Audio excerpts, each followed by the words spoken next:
کہانی اپنے جوبن پہ تھی کہ دروازہ کھلنے کی آواز کرداروں کی موت بن گئی۔ اس نے ناگواری سے سر اٹھا کے آنے والے کو دیکھا، مگر ماں کو سامنے دیکھ کر چند لمحوں قبل چھائی بیزاری اڑنچو ہو گئی۔ آپ سوئی نہیں؟ خیریت؟ دوپہر میں سونا ان کا معمول تھا۔ خیریت ہے، کچھ ضروری باتیں کرنی تھی اور اس کے لیے تنہائی بھی ضروری تھی، تو یہ وقت مناسب لگا۔ ریحانہ منصور نے آمد کا مدعا بیان کیا۔ آئیے ادھر بیٹھیں۔ اس نے احترام سے ماں کو بیڈ پہ بٹھایا اور خود ان کے قدموں میں بیٹھ گیا۔ الحمدللہ مائدہ بہت جلد اپنے گھر کی ہو جائے گی۔ اسے اپنی تعلیم کو لے کر کچھ اختلافات ہیں، مگر مجھے امید ہے وہ بہت جلد اس فیصلے سے جڑی مصلحت جان لے گی۔ انہوں نے بات کا آغاز کیا تو وہ بھرپور انہماک سے متوجہ ہوا۔ جتنی مجھے مائدہ عزیز ہیں اتنے ہی تم ہو۔ میری یہی آرزو ہے کہ مائدہ کے ساتھ تمہارے فرض سے بھی سبکدوش ہو جاؤں۔ تم نے شادی کے متعلق کیا سوچا؟ انہوں نے اپنے آنے کا مقصد بیان کیا۔ میری جاب شروع ہوئے ابھی کچھ ماہ ہوئے ہیں، مجھے زندگی میں سیٹل ہونا ہے، اس لیے میں نے ابھی اس بارے میں کچھ نہیں سوچا، اور جہاں تک مائدہ کی بات ہے تو بیٹیاں وقت پہ رخصت کر دینی چاہیے۔ انہیں ان کے اصل حقدار کو سونپنے میں تاخیر کی اجازت اسلام بھی نہیں دیتا۔ اس نے مفصل جواب دے کے ریحانہ منصور کو مطمئن کرنے کی کوشش کی۔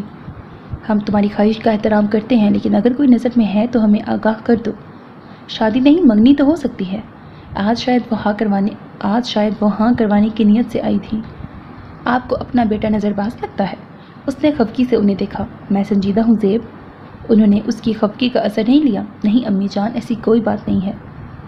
منصور صاحب تمہارے لیے لائبہ کو سوچے ہوئے ہیں۔ وہ اپنی سوچ میں حق بجانب ہیں۔ ان کی پہلی ترجیح بھائی کی اولاد ہی ہوگی، مگر لائبہ تمہاری طبیعت سے بالکل میل نہیں کھاتی۔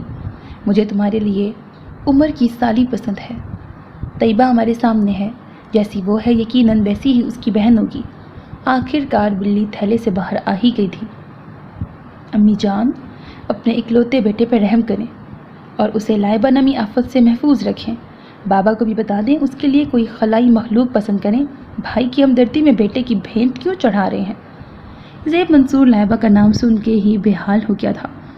کہاں اس کی نفاست پسند طبیعت اور کہاں وہ گندگی کی ملکہ۔ بیٹا، بری بات ایسے نہیں کہتے، وہ بھی گھر کی بچی ہے۔ مجھے تمہاری سوچ کا اندازہ تھا، اسی لیے مائدہ کی شادی میں طیبہ کے میکے والوں کو خاص دعوت دے کے بلاؤں گی۔ لائبہ بھی تمہارے سامنے ہے، اور طیبہ کی بہن کو بھی دیکھ لینا، پھر جو فیصلہ کرو اسے آگاہ کر دینا۔ ریحانہ منصور نے فیصلے کی ڈور اس کے ہاتھ میں سونپ دی۔ امی جان، کوئی بھی لڑکی پسند کر لیں، مگر لائبہ قدیر نہیں۔ اس کے لہجے میں محسوس کن سختی اتر آئی تھی۔ ریحانہ منصور نے خفگی سے دیکھا اور کمرے سے نکل گئی۔ تو اب لائبہ قدیر کو پرکھنا پڑے گا۔ یہ دن بھی آنے تھے مجھ معصوم پہ۔ اس نے کمرہ لاک کیا اور بستر پہ دراز ہو گیا۔ اب اس سے مطالعہ نہیں ہو سکتا تھا۔ وقت ہاتھ سے نکل جائے تو صرف پچھتاوا مقدر بن جاتا ہے۔ اس حقیقت کا ادراک لائبہ قدیر کو بہت اچھے سے ہو چکا تھا۔ وہ اس لمحے کو کوس رہی تھی جب مائدہ کی رونی صورت پہ ترس کھاتے ہوئے شاپنگ پہ جانے کی حامی بھری تھی۔ مالز اور بازار میں گھوم گھوم کے اس کی ٹانگیں بے جان ہو چکی تھی۔ پیٹ میں چوہوں نے ادھم مچا رکھی تھی۔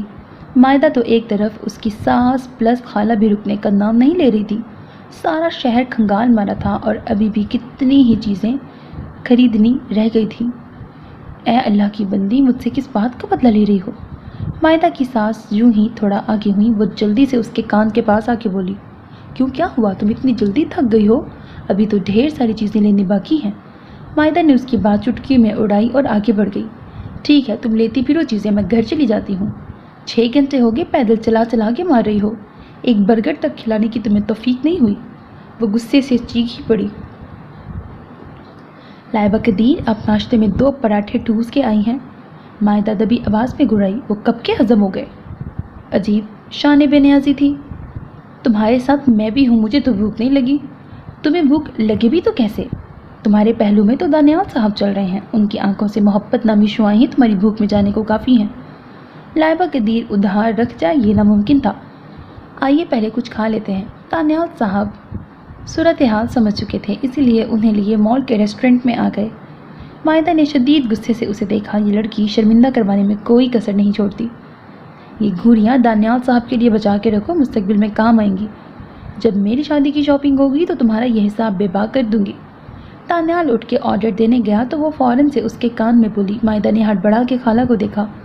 انہیں متوجہ نہ پا کے اس نے سکون کا سانس لیا۔ اس بندے کی جیب میں پہلے ہی ہلکی کرتی رہتی ہوں۔ اس لیے یہ احسان اپنے پاس ہی رکھو۔ وہ حد درجے چڑ کے بولی۔ لائبہ قدیر جی جان سے چونکی اور اس سے پہلے کہ وہ وضاحت مانگتی دانیال واپس آ چکا تھا، سو اس بات کو کچھ دیر کے لیے چھوڑ دیا۔ لاؤنج میں لگی دیوار گیر کھڑکیوں سے آنے والی روشنی نے سارے گھر کو روشن کر رکھا تھا۔ صفیہ بیگم صوفے پہ بیٹھی اذکار کرنے میں مصروف تھیں۔ فجر کے بعد قرآن، اشراق اور اس کے بعد وظائف کرنا ان کا معمول تھا۔ انہوں نے اولاد کو مذہبی تعلیم دی اور اس پہ عمل بھی کرواتی رہیں۔ عمر بھرپور طریقے سے عمل کرتا جبکہ لائبہ جان چھڑانے کے مواقع تلاش کرتی رہتی۔ اس وقت بھی وہ غصے سے بھری بیٹھی تھی۔ عمر آفس جانے کی تیاری کر رہا تھا اور ان کے بارہا اٹھانے کے باوجود لائبہ سوئی ہوئی تھی۔ طیبہ کچن میں ناشتہ بنانے میں مصروف تھی۔ انہوں نے عمر کی شادی کی تو سوچا بہو کو دیکھ کر وہ بھی کچھ بہتر ہو جائے گی، مگر وہ پہلے سے زیادہ لاپرواہ ہو گئی تھی۔ جو صفیہ بیگم کا تھوڑا بہت ہاتھ بٹاتی اب وہ بھی چھوڑ چکی تھی۔ امی کیا بات ہے، کوئی پریشانی ہے؟ عمر نے انہیں سوچ میں گم دیکھا تو پوچھ بیٹھے۔ اس گھر میں تمہاری بہن سے بڑی پریشانی کوئی اور ہو سکتی ہے کیا؟ انہوں نے سر جھٹکتے ہوئے کہا۔ امی آپ بھی نہ، اسے اس کے حال پہ چھوڑ دیں، خود ہی سمجھ جائے گی۔ ویسے یہ ساری مائیں اپنی بیٹیوں کو ہر فن مولا کیوں بنانا چاہتی ہیں؟ انہوں نے ہنستے ہوئے ماں کے گلے میں باہیں ڈال کے بات کو مزاح کا رنگ دینا چاہا۔ ہر ماں بیٹی کی بھلائی چاہتی ہے۔ سسرال ایک درس گاہ ہے اور اس درس گاہ کے امتحان میں ہر ماں اپنی بیٹی کو کامیاب دیکھنا چاہتی ہے۔ ان کی اپنی فکریں تھیں جسے وہ نہیں سمجھ سکتے تھے۔ امی طیبہ نے بھی تو سب ہینڈل کر لیا تھا نا، یہ بھی کر لے گی، ابھی بچی ہے۔ ویسے بھی عورت بہت سخت جان ہوتی ہے، جب سر پہ پڑتی ہے سب سنبھال لیتی ہے۔ وہ ہر طریقے سے ماں کو مطمئن کر رہے تھے۔ تمہاری تو شاید عقل ہی کام نہیں کر رہی، طیبہ اسی عمر میں تمہاری دلہن بن کے آ گئی تھی۔ مائدہ اسی کی ہم عمر ہے اور اس کی شادی بھی سر پہ ہے۔ اس کی یہی حرکات ہیں جس کی وجہ سے ریحانہ اس کے بارے میں بات نہیں کرتی، ورنہ زیب جیسا بچہ تو قسمت کی یاوری سمجھا جائے۔ آخر کار ان کی بلی تھیلے سے باہر آ ہی گئی۔ ایک تو اس ناول میں بلی بہت تھیلے سے باہر آتی ہے۔ امی ہم زبردستی تو اسے کسی کے سر نہیں تھوپ سکتے، اور زیب کی شخصیت لائبہ سے میل نہیں کھاتی، اس لیے اس بارے میں آپ پریشان نہ ہوں، جو اس کے نصیب میں ہوگا وہ اسے مل جائے گا۔ زیب منصور اپنی بہن کے لیے ان کی بھی اولین ترجیح تھا، مگر لائبہ کے لیے اس کی آنکھوں سے جھلکتی ناپسندیدگی ان سے چھپی نہیں تھی، اس لیے وہ اس بارے میں سوچتے ہی نہیں تھے۔ امی تائی جان نے مائدہ کی شادی کے لیے میرے میکے والوں کو خاص دعوت دی ہے اور بار بار سعدیہ کو لانے کی تلقین بھی کی ہے۔ میرے خیال میں وہ اسے زیب کے لیے سوچ رہی ہیں۔ آپ اس بارے میں کیا کہتی ہیں؟ طیبہ عمر کو ناشتہ دے کر صفیہ بیگم کے پاس ہی بیٹھ گئی۔ انہوں نے شاکی نظروں سے عمر کو دیکھا اور اس کی تسلی دیتی نظروں پہ ایک ٹھنڈی آہ بھر کے رہ گئی۔ بیٹی قسمت کے فیصلے ہیں، اللہ سب بیٹیوں کے نصیب اچھے کرے۔ تم اپنے گھر بات کر لو، زیب دیکھا والا ہے اور سعدیہ بھی اپنی ہی بچی ہے۔ انہوں نے دل پہ پتھر رکھتے ہوئے طیبہ سے کہا اور شکستہ دل لیے وہاں سے اٹھ گئیں۔ آپ کیا کہتے ہیں؟ اس نے عمر سے رائے لینا چاہی۔ میرے خیال سے شادی پہ بلایا ہے تو سب آئیں گے، مگر تم ایسا کوئی تذکرہ نہ کرنا، اگر باقاعدہ بات کی گئی تو پھر دیکھیں گے، انہوں نے متانت سے جواب دیا۔ اکتوبر کا اختتام ہو رہا تھا، موسم کی خنکی بڑھتی جا رہی تھی، مگر مائدہ کی شادی کے لیے اتنی بھاگ دوڑ مچی تھی کہ کوئی بھی موسم کی لطافت محسوس نہ کر سکا۔ زیب منصور عمر قدیر کے تعاون سے گھر کی حالت سنوارنے میں مگن اور ریحانہ بیگم دیورانی کے ساتھ مل کر بازار کے چکر لگانے میں مصروف تھی۔ کبھی طیبہ بھی ساتھ ہو لیتی، مگر اس سب ہنگامے میں لائبہ قدیر غائب تھی اور اس کی غیر حاضری زیب منصور نے ہی محسوس کی تھی۔ اس وقت بھی وہ لون کی حالت درست کر رہا تھا جب اسے ساتھ والے گھر کی دوسری منزل پہ آنچل کی جھلک نظر آئی تھی۔ اس نے چونک کر اوپر دیکھا، مگر جو بھی تھا وہاں سے ہٹ چکا تھا۔ تبھی اسے خیال آیا سب خواتین بازار گئی ہوئی تھیں۔ وہ جلدی سے مائدہ کے کمرے کی طرف آیا۔ مائدہ تمہاری ہمجولی کہاں ہے؟ انہوں نے پہلی فرصت میں پوچھا۔ کیوں؟ آپ کو سکون اچھا نہیں لگ رہا؟ اس نے مسکراتے ہوئے پوچھا۔ چچا کی چھت پہ کوئی تھا، تمہارے سوا تو سب بازار گئے ہیں، اسی لیے تم سے پوچھنے آیا ہوں کہ وہ بھی گئی ہے یا گھر پہ ہے، اس نے تفصیلاً بتایا۔ بھائی پتہ نہیں وہ کس دنیا میں مگن ہے، نہ بازار جاتی ہے اور نہ ہی مجھے کوئی خاص کمپنی دے رہی ہے۔ پہلے مجھے لگا پیپرز کی ٹینشن ہوگی، مگر وہ پڑھتی بھی نہیں ہے۔ میں اس سے ناراض ہو چکی ہوں، جانتی بھی ہے کہ میں کچھ دنوں میں چلی جاؤں گی، مگر پھر بھی ہٹ درم بنی ہوئی ہے۔ اس کے پوچھنے پہ مائدہ پھٹی پڑی تھی تو یقیناً مسئلہ گمبھیر تھا۔ شاپنگ اگنور کرنا ثابت کر رہا تھا کہ اس کا ذہنی توازن بگڑ چکا ہے۔ وہ مائدہ کے کمرے سے نکل کر چچا کے پورشن کی طرف بڑھا۔ سارے گھر میں اسے نہ پا کر چھت کا رخ کیا اور وہ وہیں تھی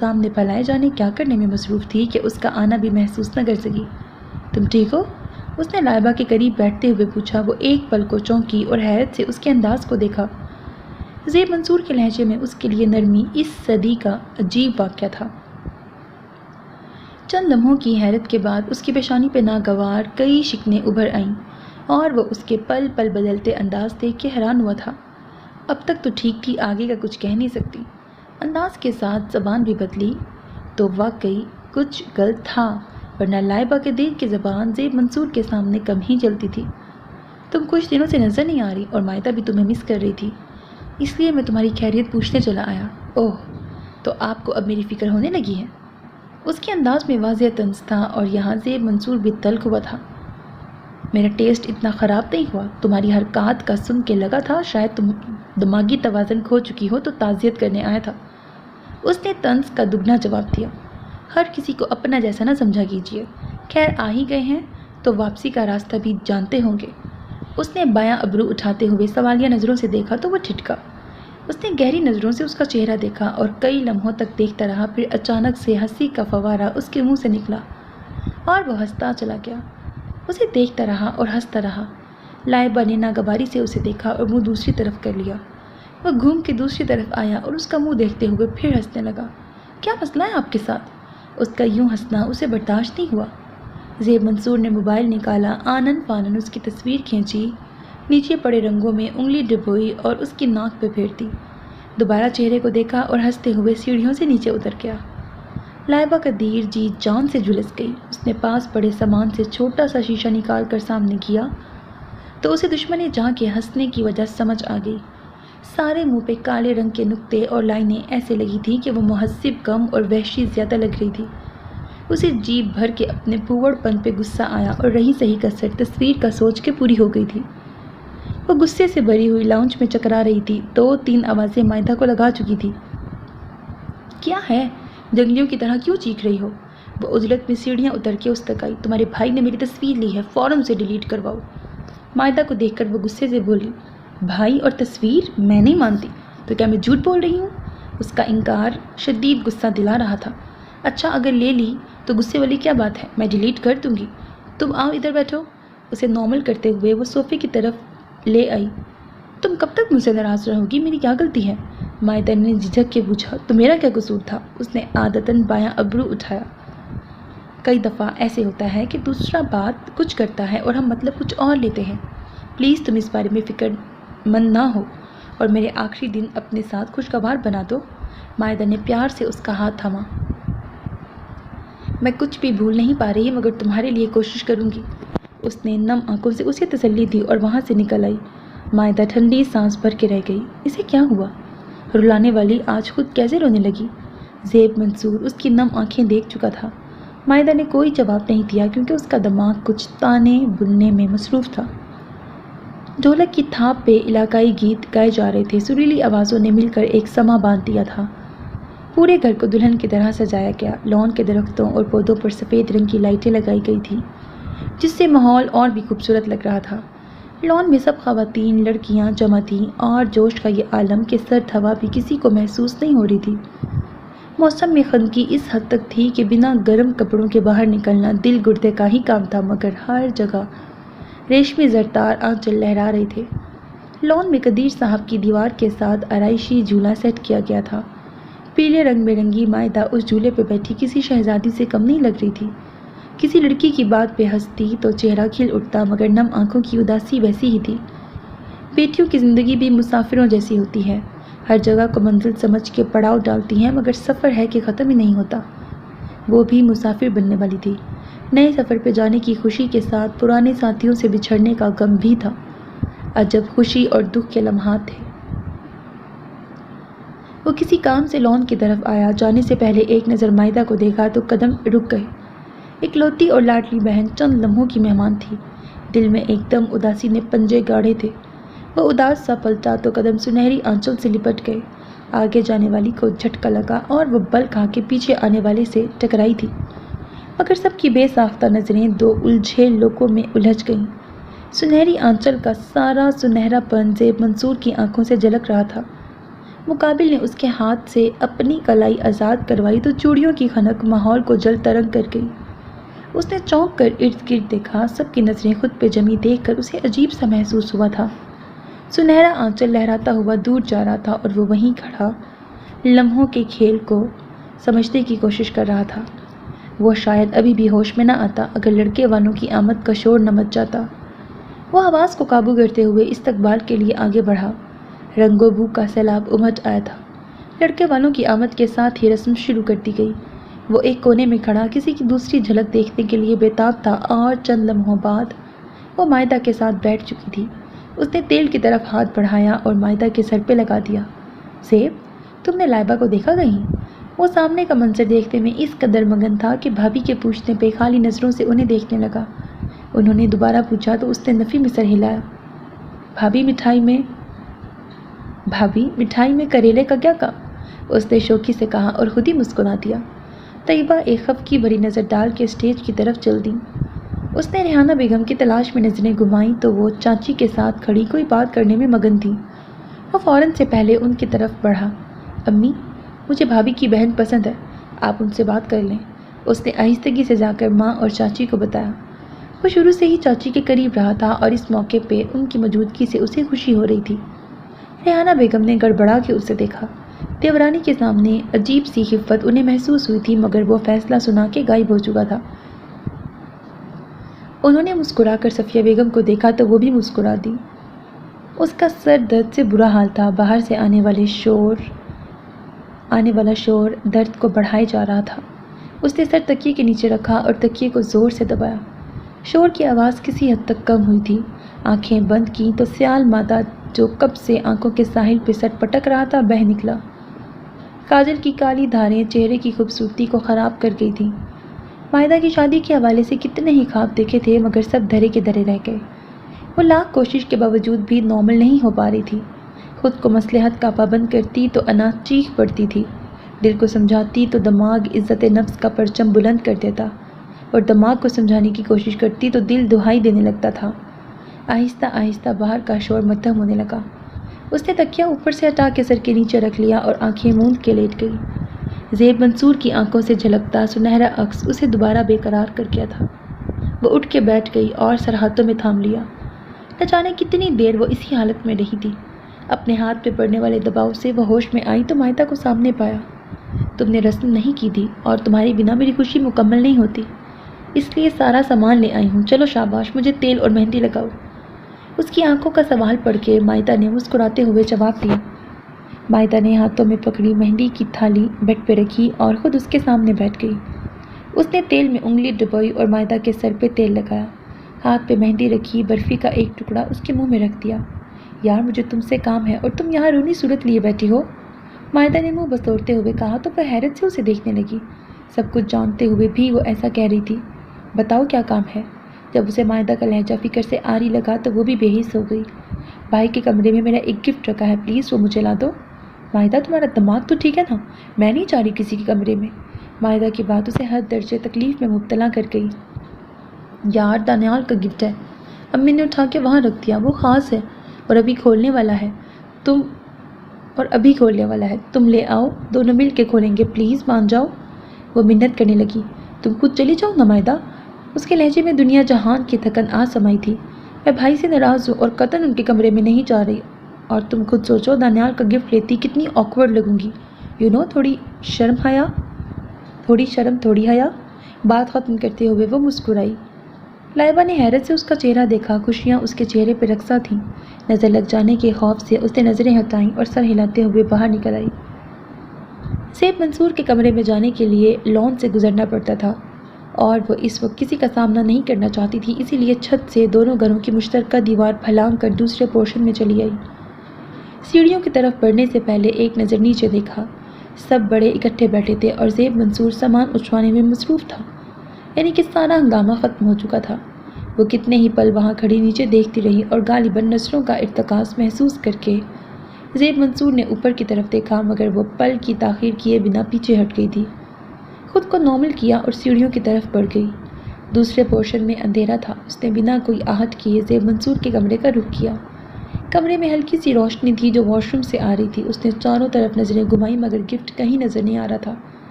پاگل نے مجھے بھیج دیا اور جگہ کا بتایا ہی نہیں۔ مارے کوفس کے برا حال ہو رہا تھا۔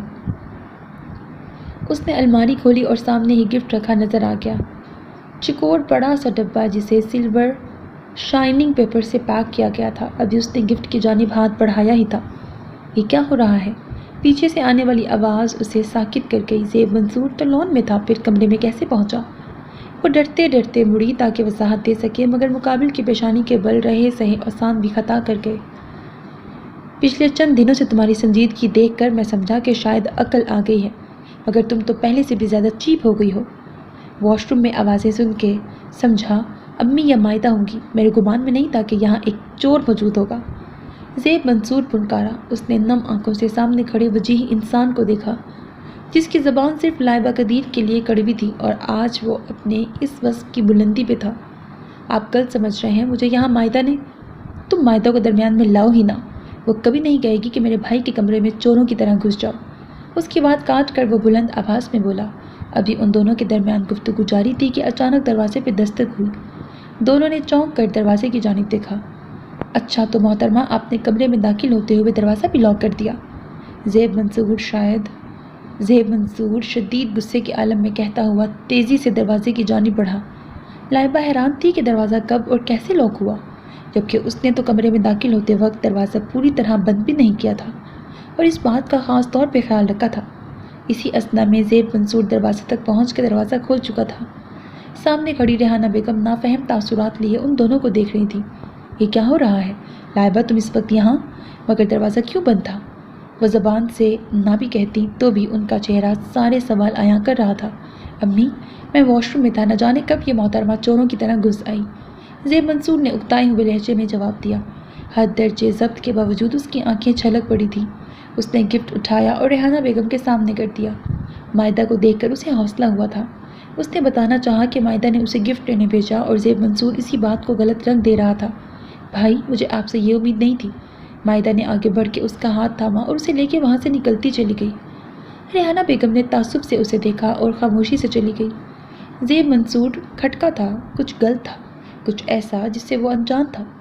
وہ سب کچھ لائبہ قدیر پہ ڈال رہا تھا مگر سب سے زیادہ وہ مشکوک ٹھہرایا جا رہا تھا۔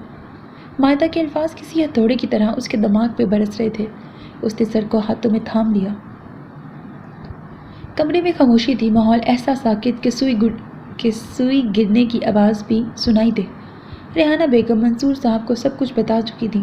انہیں اپنی اولاد بہت پیاری تھی مگر وہ اپنے بچوں کی غلطیوں پہ پردہ ہرگز نہیں ڈالتی تھی۔ وہ لائبہ قدیر کے لاوبالی پن سے ہمیشہ خائف رہی تھی، مگر اس کا مطلب یہ نہیں تھا کہ وہ اس کی دشمن تھیں یا اس کے بارے میں برا سوچتی تھیں۔ ہر ماں کی طرح انہیں بھی سلجھی اور سنجیدہ بہو کی خواہش تھی اور اگر یہ خوبیاں لائبہ میں موجود ہوتیں تو ان کی پہلی ترجیح وہی ہوتی۔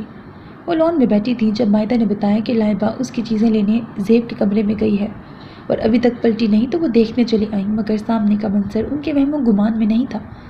زیب کا غصے کی شدت سے سرخ چہرہ اور مائدہ کی روتی آنکھیں اور بے بس انداز اسے غلط ثابت نہیں کر رہا تھا۔ ابو، میں بارہا بتا چکا ہوں، ایسا کچھ نہیں ہے جیسا آپ سمجھ رہے ہیں۔ میں تو بھابھی کی بہن کے لیے امی کو کہہ چکا ہوں۔ جب پہلے مجھے ایسا کچھ خیال نہیں آیا تو اب کیوں آئے گا؟ وہ بے قصور ہوتے ہوئے بھی وضاحتیں دے رہا تھا اور یہی بات اسے غصے میں مبتلا کر رہی تھی۔ ساری باتیں تمہارے خلاف جا رہی ہیں۔ وہ گفٹ تمہاری طرف سے لائبہ کے لیے تھا۔ اس سب کے بعد تمہارا یقین کیسے کیا جائے؟ منصور صاحب کی سنجیدگی بڑھتی جا رہی تھی۔ آپ سب مجھے کیوں کٹہرے میں کھڑا کر رہے ہیں؟ اس چور لڑکی سے بھی پوچھیں وہ وہاں کیا کرنے آئی تھی۔ منصور صاحب کی بے اعتمادی اسے شعلوں کے سپرد کر گئی تھی۔ اپنی زبان کو حد پہ رکھو زیب منصور، اس گھر کی بیٹیوں کے خلاف ایسی زبان استعمال کرنے کی قطعاً اجازت نہیں۔ منصور صاحب ایک دم غصے میں آئے۔ گھر کی بیٹیاں جب ایسی حرکتیں کریں گی تو ایسے ہی کہا جائے گا۔ اس کا بس نہیں چل رہا تھا کہ لائبہ قدیر سامنے ہو اور وہ اس کا حلیہ بگاڑ کے رکھ دے۔ زیب منصور، کل تک اپنی بے گناہی ثابت کرو ورنہ ہمارا فیصلہ ماننے کے لیے تیار رہنا۔ انہوں نے حکم سنایا اور اسے وہاں سے جانے کا اشارہ کر دیا۔ اس نے شاکی نظروں سے ماں کو دیکھا اور وہاں سے نکلتا چلا گیا۔ ہمارا بیٹا ایسا ہرگز نہیں ہے، آپ اس سے باز پرس کر لیتے، مگر اس قدر انتہائی فیصلہ؟ ریحانہ بیگم نے اس انتہا کا کب سوچا تھا؟ اگر آپ کی بیٹی اس جگہ ہوتی تو منصور صاحب کا ایک سوال انہیں چاروں شانے چت کر گیا۔ اب وہ بے بس تھیں، چاہتے ہوئے بھی کچھ نہیں کر سکتی تھیں۔ دوسری طرف لائبہ روتے روتے سو چکی تھی۔ سوتے ہوئے بھی اس کے چہرے پہ کرب کے تاثرات تھے۔ اس نے مائدہ کا ہاتھ اپنے ہاتھ میں لیا ہوا تھا اور وہ چاہتے ہوئے بھی نہیں اٹھ سکتی تھی۔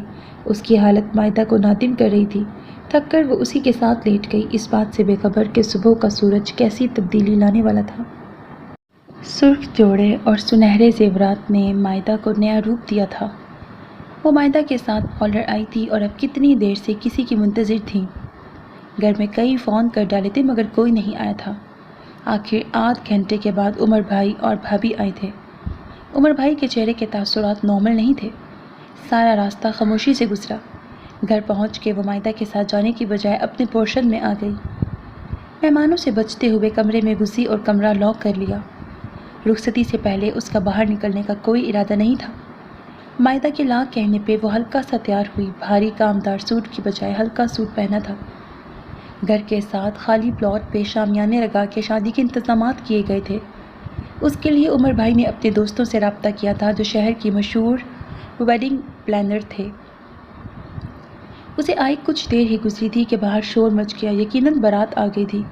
اس نے ذرا سا پردہ کھسکایا تو گھر کا مین گیٹ نظر آیا جہاں ابا اور عمر بھائی کھڑے تھے اور ان کے ساتھ تایا ابا بھی تھے۔ بارات کے ساتھ وہ بھی آگے بڑھ گئے۔ اس نے پردہ چھوڑا اور بیڈ پہ لیٹ گئی۔ اس نے ہزار کوششوں کے بعد خود کو اتنا کیا تھا کہ مائدہ کے ساتھ پارلر چلی جائے۔ اس دوران بھی بارہا صبر کا دامن ہاتھ سے چھوٹا تھا مگر وہ بے دردی سے آنکھیں رگڑتی رہی تھی۔ چاہتے ہوئے بھی کل کا منظر بھول نہیں پا رہی تھی۔ زیب منصور واش روم میں تھا اور وہ الماری میں منہ دیے کھڑی تھی تو دروازہ بند کرنے والا کون تھا؟ اسی کون پہ آ کر اس کی سوچ کی سوئی اٹک جاتی تھی۔ اتنے پیاروں میں ایسی دشمنی کرنے والا کون تھا؟ دور کہیں سے شور کی آواز سنائی دی۔ پوری کوشش کے بعد بھی وہ آواز کا ماخذ نہیں جان پائی تھی۔ مسلسل آنے والی آواز اسے بے چین کر رہی تھی اور اب ان آوازوں میں اس کے نام کی پکار بھی شامل تھی۔ ایک دم سے ہڑبڑا کے اٹھی اور حواس بحال ہوئے تو احساس ہوا کہ وہ سو گئی تھی۔ شور کی آواز باہر سے آ رہی تھی۔ پھر سے دروازہ کھٹکھٹایا گیا تو فوراً دوپٹہ اوڑھا اور بھاگ کے دروازہ کھولا۔ پہلا چہرہ جو نظر آیا وہ امی کا تھا۔ ان کے پیچھے ابو، عمر بھائی اور تایا جان کھڑے تھے۔ ان سب کو دیکھ کے اسے بے انتہا شرمندگی محسوس ہوئی۔ یقیناً اس نے سونے کے باعث دروازہ نہیں کھولا تھا اور امی نے پریشانی میں سب کو بلا لیا تھا۔ وہ میں سو گئی تھی اسی لیے دروازہ نہیں۔ اس کی بات منہ میں ہی رہ گئی کیونکہ امی اسے پکڑے اندر لے گئی تھی۔ امی نے اس کی الماری کھولی اور جلدی سے بڑی چادر نکال کے اسے اڑھا دی۔ اس کے ساتھ بیٹھ کے ہاتھ پکڑا اور دوسری طرف ابا بیٹھ چکے تھے۔ حالات جو کہانی سنا رہے تھے حواس ماننے سے انکاری تھے۔ وہ دل و دماغ کی کشمکش میں گم تھی کہ بھاری آواز اس کے کانوں میں پگھلے ہوئے سیسے کی مانند اتری تھی۔ لائبہ قدیر ولد قدیر احمد، آپ کو بعوض 1,00,000 حق مہر سکہ رائج الوقت زیب منصور ولد منصور احمد سے نکاح قبول ہے؟ لائبہ قدیر اور زیب منصور، دریا کے دو کنارے۔ نکاح قبول ہے؟ امی کے ہاتھ کا دباؤ بڑھا۔ مشرق و مغرب، دن اور رات۔ نکاح قبول ہے؟ ابو کا ہاتھ سر پہ ٹھہرا۔ بہار و خزاں، نرم اور سرد، کوئی بھی مماثلت نہیں تھی مگر سزا مقدر ٹھہری تھی۔ امی کی گرفت ڈھیلی ہوئی، ابو کا ہاتھ ڈھلکا، مولوی صاحب اٹھے اور بیٹی نے عزت کا بوجھ سر جھکا کے اپنی جان پہ اٹھا لیا۔ قبول ہے اپنی انا کی موت، قبول ہے آزادی سے غلامی کا سفر، قبول ہے نفرت اور بیگانگی کا تعلق۔ خود کو کسی اور کا کرتے ہی سانسوں کی رفتار مدھم ہوئی، قلم ہاتھوں سے پھسل گیا تھا۔ اس نے آہستگی سے امی کے ہاتھ سے اپنا ہاتھ نکالا اور ابو کا ہاتھ سر سے ہٹایا۔ برزخ میں ڈال کر اسے دعاؤں کے ہار ڈالے جا رہے تھے تو کیا کرتی ان دعاؤں کا، ان رشتوں کا کیا کرتی جنہوں نے اس کی ذات بے مول کر دی تھی۔ ایک ایک کر کے سب کمرے سے نکل گئے تو اس نے کمرہ لاک کر دیا، چادر اتار کے پرے پھینکی اور بیڈ پہ گر گئی۔ ناپسندیدہ انسان کی زندگی میں داخل ہونے کا کچھ غم تو بنتا تھا اور لائبہ قدیر اپنی خوشیاں اور غم پورے جوش سے مناتی تھی۔ شادی کے ہنگامے سرد پڑتے ہی ماحول کا تناؤ پوری شدت سے محسوس ہوا تھا۔ دونوں پورشنز ایک دم سنسان ہو گئے تھے۔ دانیال نے کچھ دنوں میں باہر چلے جانا تھا تو ولیمے کے بعد کوئی روایتی طریقے کار نہیں اپنائے گئے تھے۔ وہ دونوں سب سے ملنے میں مصروف تھے، اسی وجہ سے مائدہ مہکے کا چکر نہیں لگا پا رہی تھی۔ ریحانہ بیگم بیٹے کے تیور دیکھ کے ہلکان ہو رہی تھی، جو صبح سویرے نکلتا اور رات گئے گھر میں قدم رکھتا تھا۔ ادھر صفیہ بیگم بھی پریشان تھی۔ 3 دن گزر گئے تھے اور لائبہ صرف 2 مرتبہ کمرے سے باہر نکلی تھی۔ آخر تھک کر ریحانہ بیگم نے اس سے بات کرنے کی ٹھانی اور اسی غرض سے وہ اس کے کمرے میں آ بیٹھی، اور وہ ان کی طرف پشت کیے جانے کن سوچوں میں گم تھا۔ زیب، ایسے کب تک چلے گا؟ وہ اس کی پشت دیکھتے ہوئے بولی۔ جب تک چل سکتا ہے، اور پلیز امی، مجھے اس بارے میں کوئی بات نہیں کرنی، وہ 2 ٹوک لہجے میں کہتے ہوئے مڑا اور اس کے ہاتھ میں سگریٹ دیکھ کے وہ حق تک رہ گئی۔ تم سگریٹ پینے لگے ہو؟ جب اندر آگ ہو تو باہر کی آگ سے فرق نہیں پڑتا۔ اس نے سگریٹ سلگا کے ہونٹوں میں دبا لیا۔ زیب، تمہارے ابو رخصتی کی بات کر رہے ہیں۔ اس وقت تم دونوں ڈسٹرب تھے تو یہ بات نہیں ہوئی تھی، اب تم کیا کہتے ہو؟ انہوں نے نئی بات سامنے رکھی تو وہ ہنس دیا، اور اس کی ہنسی میں چھپا کر دیکھ کے وہ چپ رہ گئی۔ پہلے کچھ میری مرضی سے ہوا جو اب ہوگا، لیکن ایک بات آپ دونوں یاد رکھیے گا، وہ لڑکی میری بربادی کی ذمہ دار ہے، اور اب میں اسے برباد کرنے کے سارے حقوق رکھتا ہوں۔ بلکہ آپ کل ہی رخصتی کی بات کیجیے، میں راضی ہوں۔ اس کے لہجے میں بدلے کی آنچ تھی اور وہ محسوس کر کے بھی بے بس تھی۔ زیب، وہ اچھی لڑکی ہے، اسے سمجھو، یقیناً تم مایوس نہیں ہوگے۔ ہر من پسند چیز مقدر نہیں ہوتی، اس بات کو سمجھو۔ اپنی اور اس کی زندگی اجیرن نہ کرنا۔ انہیں سمجھ نہیں آ رہی تھی کہ کس طرح سب نارمل کریں۔ ان کی اتنی نصیحتوں کے باوجود اس پہ کوئی اثر نہیں ہوا تھا۔ اب یہ اونٹ کس کروٹ بیٹھتا، اس بات سے وہ بھی بے خبر تھی۔ سارا دن کمرے میں مقید رہ کے وہ تھکنے لگی تھی اور باہر نکلنے کو دل نہیں کرتا تھا۔ اس نے سوچا بھی نہیں تھا کہ زندگی اسے یہ رنگ دکھائے گی۔ کالج، پڑھائی، شرارتیں، گھومنا پھرنا سب ختم ہو چکا تھا۔ وہ چند لمحوں میں نادانی کی ساری سرحدیں پار کر گئی تھی۔ امی بارہا آئی تھی مگر وہ منہ لپیٹے ہر دستک کو نظر انداز کرتی رہی۔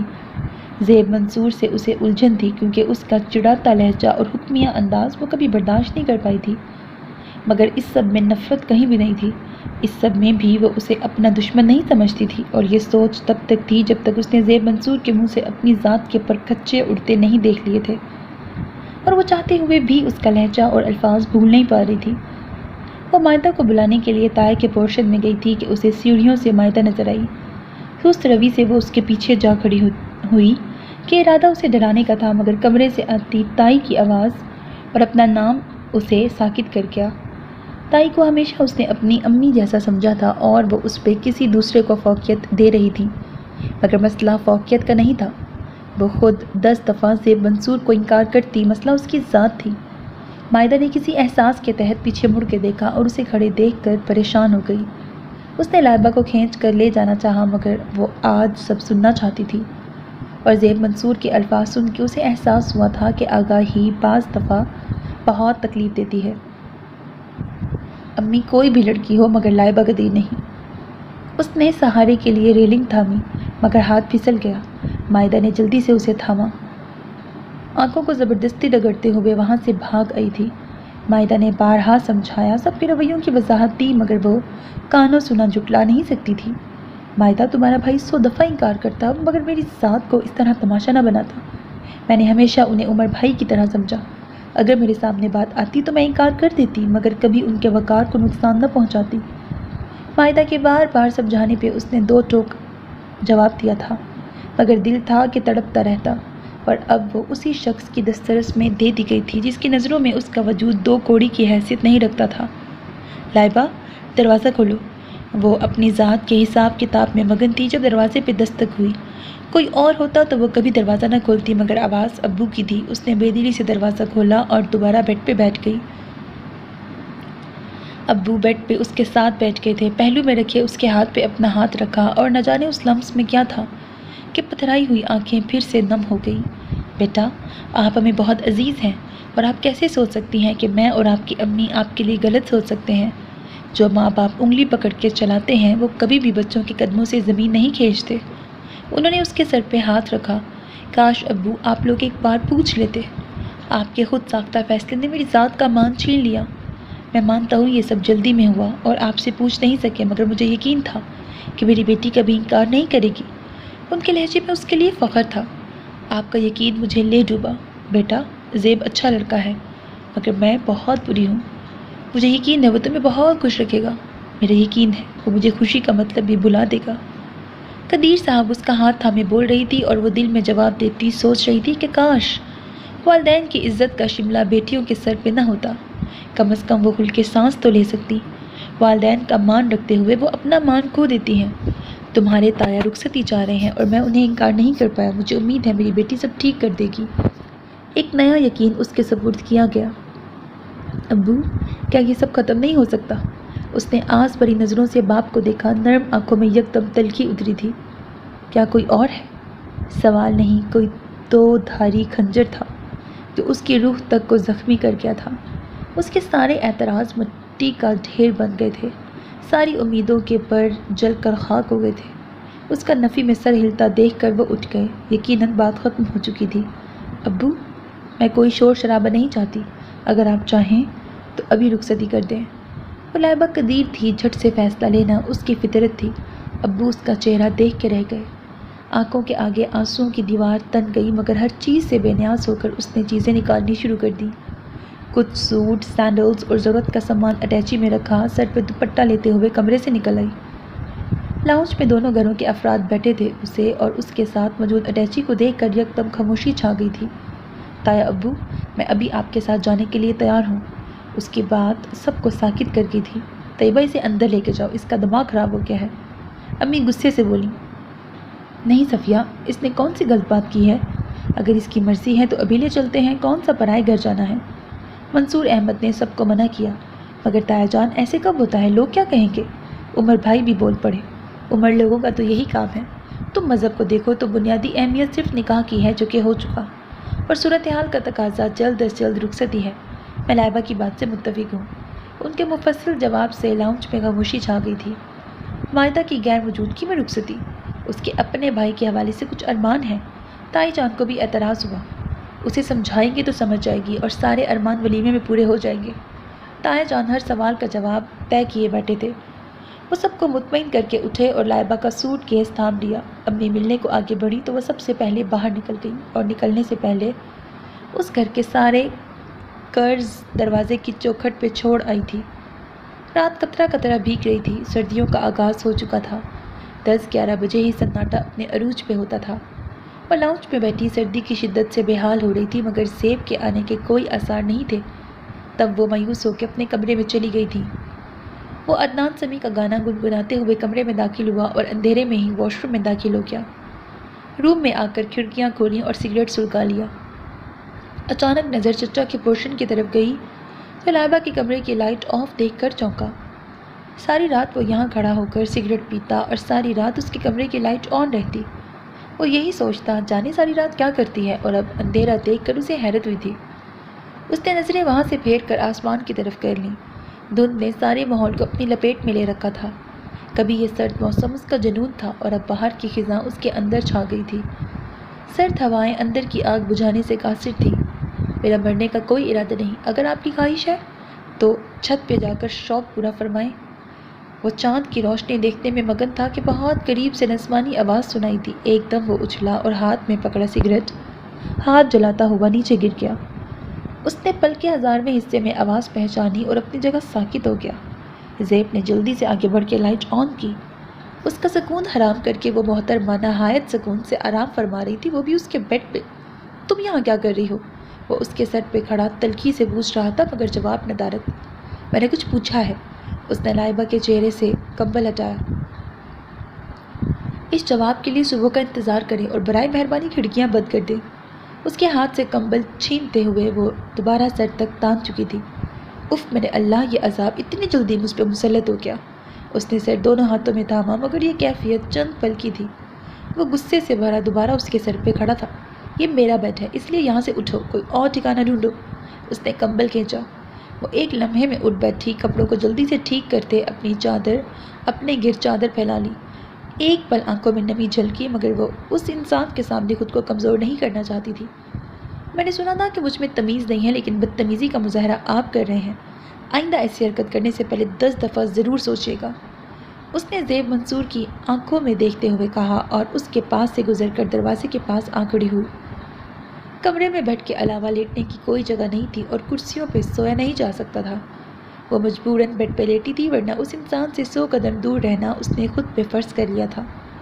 وہ مزے سے کمبل تان کر لیٹ گیا تو شل ہوتی ٹانگوں سے وہ کرسی پہ آ بیٹھی، شال کو اچھے سے اپنے گرد لپیٹا اور ٹانگیں جوڑ کے کرسی پہ ہی رکھ لیں۔ زندگی کی بدترین راتوں میں ایک اور رات کا اضافہ ہوا تھا۔ صبح کا سورج کچھ نیا لے کر نہیں آیا تھا، سوائے اس کے کہ سارے خاندان تک اس کی رخصتی کی اطلاع پہنچ چکی تھی اور ولیمے کے لیے باقاعدہ کارڈ چھپوائے گئے تھے۔ زیب منصور کے اٹھنے سے پہلے سارے امور سر انجام پا چکے تھے اور وہ خاموشی سے سب ہوتا دیکھتی رہی۔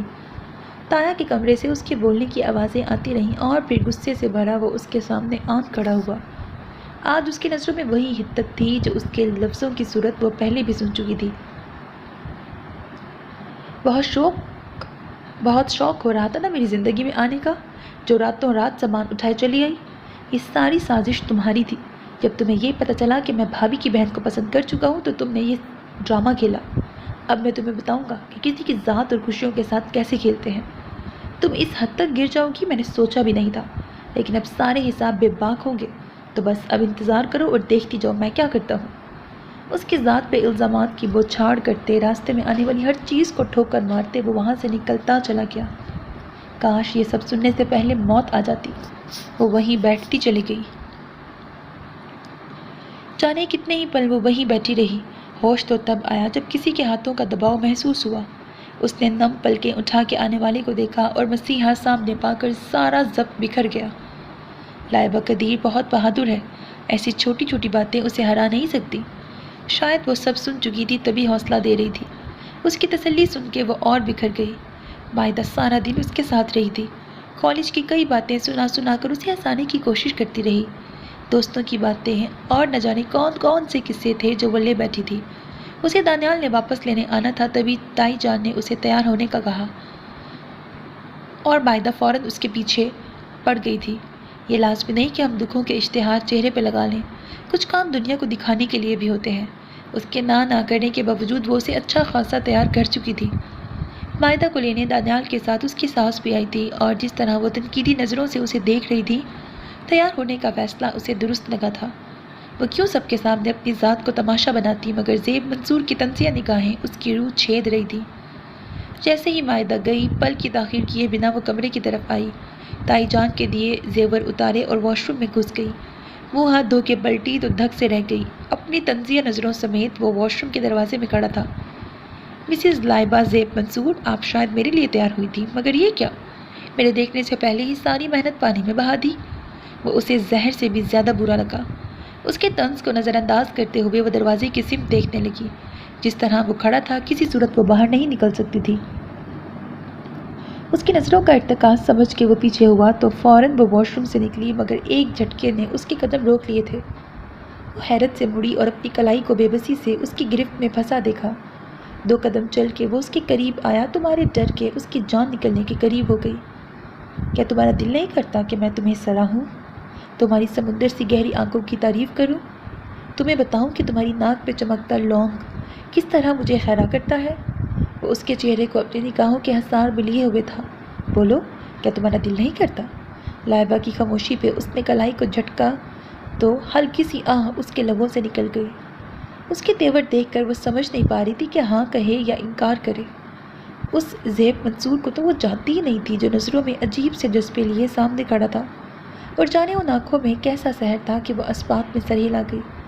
اس کی ہاں کے ساتھ ہی زیب منصور کی آنکھوں کے رنگ بدلے تھے۔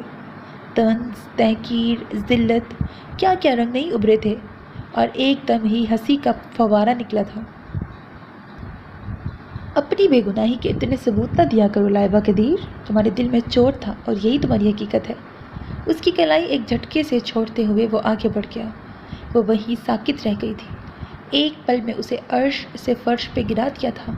اپنے نام سے معتبر کر کے پھر یوں بے مول کر دے گا، یہ تو اس کے وہم و گمان میں بھی نہ تھا۔ اور ہاں، کل ولیمے کی شاپنگ کے لیے مارکیٹ جانا ہے، تیار رہنا، تمہاری سسر جان کا حکم ہے۔ بیڈ پہ لیٹتے ہوئے ایک اور شاہی فرمان جاری ہوا تھا۔ وہ شخص ہر رشتے کو مذاق بناتا جا رہا تھا۔ وہ خاموشی سے کرسی پہ بیٹھ گئی تھی۔ یقیناً آج کی رات بیٹھ کر سوتے ہوئے اسے کسی درد کا احساس نہیں ہوگا۔ اس شخص کا کوئی احسان لینے سے اچھا تھا وہ اسی کرسی پہ سردی سے اکڑ جائے۔ وہ اس گھاٹ پہ پیاسا مار رہا تھا کہ وہ اپنی نظروں میں ہی گر گئی تھی۔ وہ اس رشتے کا فائدہ اٹھا کے اسے دو کوڑی کرنے کی کوشش میں مبتلا تھا۔ سردی کی شدت سے اس کا برا حال ہو رہا تھا۔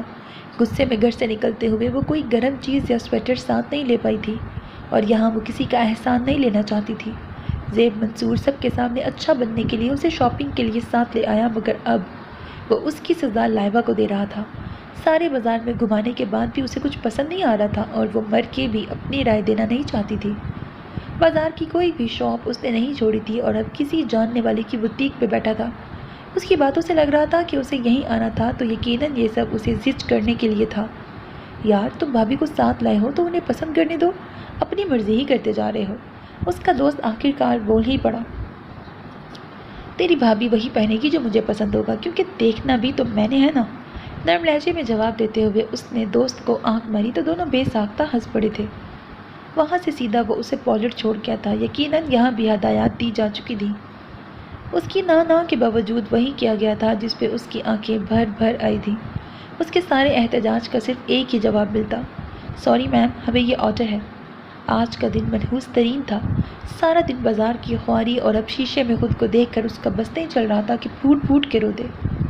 کمر سے نیچے جاتے بال جن میں اس کی جان تھی اب کندھوں سے تھوڑے نیچے تھے۔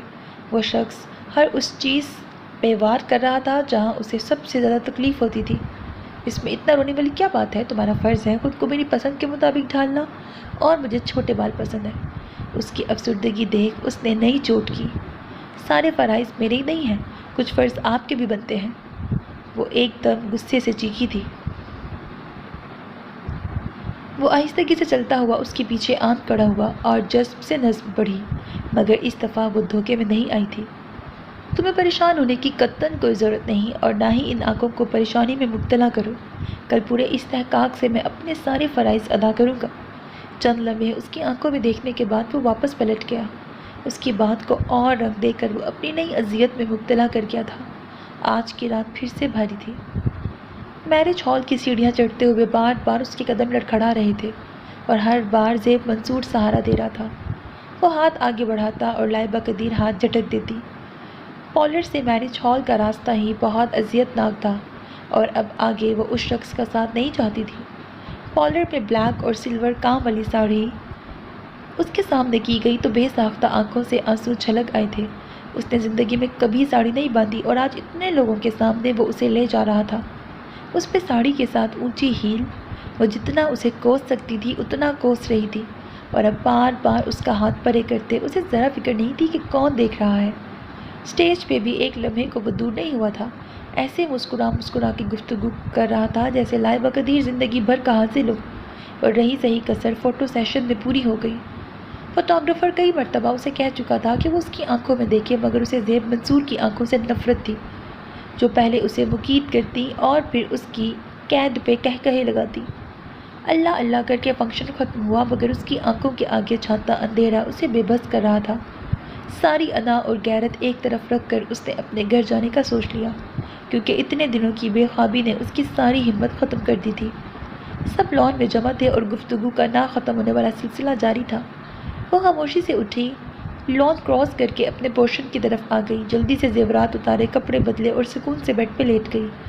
اتنے دنوں کی تھکن تھی یا اپنے کمرے کی ملکیت کا احساس کے پل میں وہ غافل ہو چکی تھی۔ نہ جانے کتنا وقت گزرا تھا کہ عجب احساس سے اس کی آنکھ کھل گئی۔ ہلکی سی روشنی میں گھڑی دیکھی جو رات کے 2 بجا رہی تھی۔ اس نے اپنے اوپر پڑا کمبل دیکھا تو حیرت ہوئی، تو بغیر کمبل کے ہی لیٹ گئی تھی، اور نیند سے اتنا برا حال تھا کہ کچھ لینے کا ہوش نہیں تھا۔ تم کس کی اجازت سے ادھر آئی تھی؟ زیب منصور کی آواز پر وہ چونکی۔ آپ؟ وہ زیب منصور کو یوں اپنے سامنے دیکھ کر حیران رہ گئی۔ میں نے تم سے کچھ پوچھا ہے لائبہ قدیر؟ وہ دبی آواز سے گراتے ہوئے بولا کہ وہ سہم کے تھوڑا سا پیچھے ہوئی۔ میں ایسے ہی آئی تھی، نہ جانے کیسے آنکھ لگ گئی۔ نہ چاہتے ہوئے بھی اس نے وضاحت دی۔ تم میری ملکیت ہو، اس لیے آئندہ ایسی جرات مت کرنا، ورنہ نتائج کی ذمہ دار تم کو دوگی۔ اس کی آنکھ کے تاثرات ناقابل فہم تھے۔ میں آپ کی ملکیت نہیں ہوں، آپ اس طرح مجھ پہ دھونس نہیں جما سکتے۔ اس کے صبر کا پیمانہ لبریز ہوا تھا۔ کمرے میں خاموشی چھا گئی تھی۔ زیب منصور اس کے تیور جانچ رہا تھا۔ اور ایک دم اسے کندھوں سے تھاما تو وہ دھک سے رہ گئی۔ میرے کہے بنا تم نے کپڑے کیوں بدلے؟ تم واقعی نہیں چاہتی کہ تمہیں سراہا جائے؟ وہ گرگٹ کی طرح رنگ بدلنے میں ماہر تھا۔ وہ کبھی سوچ بھی نہیں سکتی تھی کہ زیب منصور ایسا ہو سکتا ہے۔ اس نے خاموشی سے اس کے ہاتھ پرے کیے اور واش روم میں چلی گئی۔ منہ ہاتھ دھو کر ساڑی دوبارہ باندھی اور بال کھلے چھوڑ کر باہر نکل آئی، مگر خالی کمرہ اس کو منہ چڑھا رہا تھا۔ وہاں زیب منصور کا نام و نشان بھی نہیں تھا۔ تو کیا وہ میرے حواس پہ اس قدر حاوی ہو چکا کہ میں یوں پاگلوں جیسی حرکتیں کرنے لگی ہوں؟ وہ بے جان سی بیڈ پہ بیٹھ گئی، سائڈ ٹیبل سے کیچر اٹھا کے بال باندھنے لگی تو نظر چند پیپرز پہ پڑی تھی۔ ٹکٹ پہ اس کا نام لکھا تھا۔ معاملہ اس کی سمجھ سے باہر تھا۔ اسی پل اس کے موبائل پہ میسج ٹون بجی تو اس نے موبائل تھاما۔ کل شام 7 بجے اسلام آباد کے لیے فلائٹ ہے اور زیب منصور پہ ابھی یہ نہیں آئی کہ وہ لائبہ قدیر کو سجا سنورا دیکھنے کی خواہش میں تڑپے۔ یہ میسج اسے منہ پہ تماچے کی صورت لگا تھا۔ بس بہت ہوا زیب منصور، لائبہ قدیر کوئی کھلونا نہیں جس سے تم اپنی مرضی سے کھیلو۔ تم اکیلے کھیلتے آ رہے ہو، اب لائبہ قدیر تمہارے ہر بار کے لیے تیار ہے۔ آنکھوں میں آئی نمی کو پیچھے دھکیلا اور ٹکٹ کے ٹکڑے ٹکڑے کر کے زمین پہ پھینک دیا۔ وہ سارا دن عجیب کشمکش میں مبتلا رہی۔ جیسے ہی زیب منصور گھر آیا وہ تایا کے پورشن میں آ گئی۔ تائی جان کو سلام کرتے ہوئے وہ سیدھا کمرے میں چلی آئی۔ وہ سامنے ہی پیکنگ کرنے میں مصروف تھا۔ اسے دیکھ کر تلخی سے مسکرایا، مگر آج لائبہ قدیر مطمئن تھی۔ 15 سے 20 منٹ ہے ہمارے پاس، جلدی سے ریڈی ہو جاؤ اور گرم کپڑے زیادہ رکھنا۔ اسے ایک جگہ کھڑے دیکھ کر اس نے کہا اور واش روم میں چلا گیا۔ اس کے لیے یہ چند منٹ بھی کافی تھے۔ اس نے ٹکٹ کے ٹکڑے زیب کے موبائل کے نیچے رکھے اور اس کا پیک کیا سارا بیگ کھول کے بیڈ پہ بکھیر دیا۔ ایک تلخ نظر واش روم پہ ڈالی اور کمرے سے نکل آئی۔ نیچے تایا جان کے پاس رک کر زیب کی طرف سے ہنی مون کینسل کرنے کی اطلاع دے کر واپس اپنے پورشن میں آ گئی۔ اب اسے رد عمل کا انتظار تھا اور اس کے لیے زیادہ انتظار نہیں کرنا پڑا۔ وہ چند لمحوں میں اس کے سامنے تھا۔ میں تم سے تمہاری حرکت کی وجہ پوچھ سکتا ہوں؟ اس کے سامنے ہاتھ باندھے وہ کرخت لہجے میں بولا۔ کون سی حرکت؟ اس کی معصومیت انتہا پہ تھی۔ لائبہ قدیر، مجھے کوئی انتہائی قدم اٹھانے پہ مجبور نہ کرو۔ تم نے یہ سب کیوں کیا؟ اس کی پیشانی پہ پڑے بل اس کے غصے کی گواہی دے رہے تھے۔ کیونکہ میں آپ کو ابھی اس قابل نہیں سمجھتی کہ آپ کے ساتھ ہنی مون پہ جاؤں۔ اس کی بات ابھی پوری نہیں ہوئی تھی کہ زیب منصور کا ہاتھ اس کے چہرے پہ انگلیوں کے نشان چھوڑ گیا۔ وہ لڑکھڑا کے پیچھے جا گری تھی۔ وہ چہرے پہ ہاتھ رکھے ساکت نظروں سے اسے دیکھ رہی تھی۔ آنکھوں سے متواتر بہتے آنسو اور بچھے ہوئے ہونٹ اس کی اذیت ظاہر کر رہے تھے۔ آئندہ کچھ بھی ایسا کرنے سے پہلے یہ تھپڑ یاد رکھنا۔ اس کے پاس بیٹھ کر انگلی اٹھا کے وارن کیا۔ اس کے چہرے پہ تلخی سے بھرپور نظر ڈالی اور کمرے سے نکل گیا۔ زندگی ہر طرح سے جمود کا شکار ہو گئی تھی۔ دونوں گھروں میں خاموشی چھا گئی۔ یقیناً بڑوں کو احساس ہو گیا تھا اور وہ ان دونوں کو سوچنے کا موقع دے رہے تھے، مگر لائبہ قدیر اس شخص کی پرچھائی سے بھی دور رہنا چاہتی تھی۔ اس نے خود کو حالات کے دھارے پہ چھوڑا، دوستوں سے رابطے کیے اور یونیورسٹی میں ایڈمیشن لے لیا۔ اکثر یونیورسٹی جاتے ہوئے زیب منصور سے ٹکراؤ ہوتا، مگر دونوں کے رویے ایک دوسرے کے لیے موسم کی طرح سرد تھے۔ ایک دوسرے کی طرف نظر ڈالنا بھی شجر ممنوعہ قرار پایا تھا۔ انہی دنوں اسے خبر ملی کہ زیب منصور کی پوسٹنگ اسلام آباد ہو گئی ہے، تو نہ جانے کیوں دکھ کی لہر اس کے وجود میں سرایت کر گئی۔ تو وہ شخص اپنی انا کا اتنا پیارا تھا کہ کوئی نرم احساس اس کے دل میں جگہ نہ بنا پایا تھا۔ یونیورسٹی روڈ کے سارے درخت خزاں کے باعث ویران ہو چکے تھے۔ درختوں کے پتے شاخوں سے بچھڑ کر زمین پہ بکھر گئے تھے۔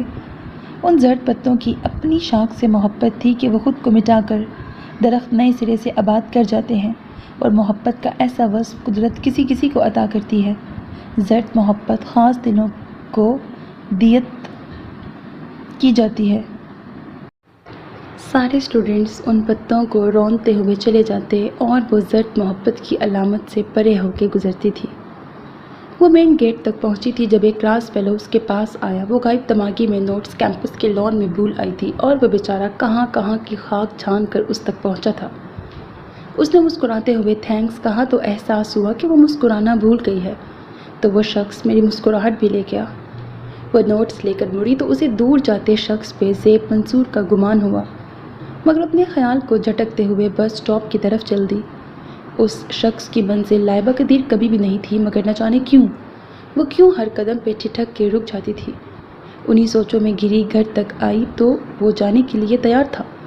سبھی الوداع کہنے کے لیے گیٹ تک آئے ہوئے تھے۔ دماغ کی ہزاروں دلیلوں کے باوجود چند لمحوں کے لیے اس کے قدم رکے تھے، اور یہ پل دو پل کا رکنا مقابل محسوس نہ کر سکا تو وہ خاموشی سے آگے بڑھ گئی، اس بات سے بے خبر کہ دو سلگتی نگاہوں نے دور تک اس کا پیچھا کیا تھا۔ گھر والوں کے ہزار ہاں روکنے کے باوجود وہ اسلام آباد چلا آیا تھا۔ سب کا خیال تھا کہ وہ حالات سے بھاگ رہا ہے، اور درست خیال تھا۔ وہ دل کی ماننے سے منکر ہو رہا تھا اور دماغ کی ماننا نہیں چاہتا تھا۔ ایسے میں جگہ کی تبدیلی اسے ٹھیک لگی تھی، مگر زرد موسم اور تنہائی نے اس کے اندر مزید اداسی بھر دی تھی۔ رخصتی کے لیے وہ بالکل تیار نہیں تھا، یہ طے تھا کہ ہونی ہے، مگر اتنی جلدی کی اسے امید نہیں تھی۔ غصے میں آ کر اس نے لائبہ کو بیڈ سے اٹھا تو دیا تھا، اگر وہ ساری رات کرسی پر بے چین رہی تھی تو سو وہ بھی نہیں پایا تھا۔ کئی دفعہ اٹھ کے اسے دیکھا اور چاہا بھی کہ اس کو کمبل اڑا دے، مگر ہر دفعہ قدم رک جاتے تھے۔ مائدہ کو لینے دانیال اور خالہ آئیں تو لائبہ بھی تیار تھی۔ نہ جانے کیوں اسے خوشی ہوئی تھی، لیکن جب دانیال نے مائدہ سے کہا کہ وہ بھی لائبہ کی طرح لمبے بال رکھے تو اس کی ساری خوشی ختم ہو گئی۔ اس نے پہلی دفعہ اسے غور سے دیکھا تو احساس ہوا کہ اس کے بال واقعی بہت خوبصورت تھے۔ مہمانوں کے جانے کے بعد کمرے میں پہنچا تو وہ منہ ہاتھ دھو چکی تھی، مگر دھلا دھلایا چہرہ بھی جاذبیت لیے ہوئے تھا۔ اس کا دل چاہا لائبہ کی تعریف کرے اور ڈھکے چھپے لفظوں میں کر بھی دی، مگر اس کی آنکھوں کے رنگ بدلتے دیکھ کر مائدہ کی مہندی والی رات چھم سے آنکھوں میں آن سمائی اور سارا منظر بدل گیا۔ وہ کیا کیا کہتا رہا، اسے احساس ہی نہیں ہوا۔ ولیمے کی شاپنگ کے لیے اسے سارا بازار گھماتے ہوئے اس نے بارہا بات کرنے کی کوشش کی، مگر ناکام رہا۔ وہ اسے اس رشتے کے لیے وقت دینا چاہتا تھا، مگر سب کچھ الٹ ہو رہا تھا۔ پارلر پہ اس نے سارا آرڈر خود دیا تھا کیونکہ وہ اسے اپنی پسند کے مطابق تیار کروانا چاہتا تھا۔ اس نے ہمیشہ سے سوچ رکھا تھا کہ اپنی بیوی کو ساڑی پہنائے گا، اور اب اگر بیوی لائبہ قدیر تھی تو وہ خواہش کیوں بدلتا۔ ولیمے کے بعد وہ اچانک سب کے درمیان سے اٹھ کے چلی گئی تو اسے احساس نہیں ہوا، مگر رات میں اسے کمرے میں نہ پا کر بے انتہا غصہ آیا تھا۔ پھر لائبہ کے کمرے کی کھڑکی کھلی پا کر وہیں سے اندر داخل ہوا۔ وہ سوئی ہوئی اس قدر معصوم لگ رہی تھی کہ کچھ انوکھا سا احساس ہوا۔ اس نے فیصلہ کر لیا تھا کہ اب یہ سارا سلسلہ ختم کر دے گا۔ زندگی کبھی تو نارمل ہونی تھی، تو آج سے کیوں نہیں؟ مگر پھر سب کچھ بگڑتا چلا گیا۔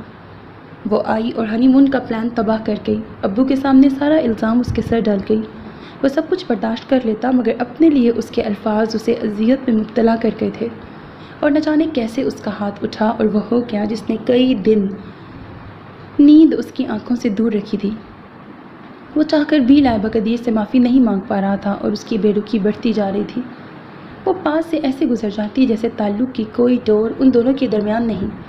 انہی سوچوں میں اسلام آباد جانے کا دن آن پہنچا تو دل کی تعویلوں کو مانتے ہوئے اس کی یونیورسٹی چلا آیا، مگر لائبہ قدیر کو کسی کے ساتھ دیکھنا اس کی برداشت سے باہر تھا۔